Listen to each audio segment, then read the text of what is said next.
রব্বুল আলামিন বলবেন, মালাকুল মাউত কেঁদো না, এটাই দুনিয়ার বিধান, আমি আল্লাহর দেয়া বিধান, এটাই জন্মালেই মরতে হয়। যাও, জান্নাত জাহান্নামের মাঝখানে একটা জায়গা আছে, জায়গাটার নাম হলো আরাফ।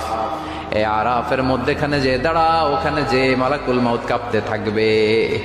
মালাকুল মাউত বলবে, আল্লাহ, সৃষ্টির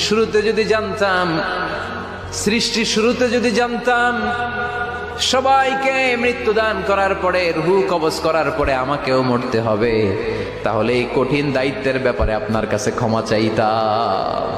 আজকে আমারও যে ভাগ্য বরণ করে নিতে হবে সৃষ্টির শুরুতে, আমি এটা কল্পনাই করতে পারি নাই। আল্লাহ বলবেন, নো টক, মুত ইয়া মালাকাল মাউত, মরে যা, মুত, মরে যাও। বলার সাথে সাথে মালাকুল মাউত এক বিকট চিৎকার হাঁকিয়ে মরে যাবে। রব্বুল আলামিন বলবেন, মালাকুল মাউত কেঁদো না, এটাই দুনিয়ার বিধান, আমি আল্লাহর দেয়া বিধান, এটাই জন্মালেই মরতে হয়। যাও, জান্নাত জাহান্নামের মাঝখানে একটা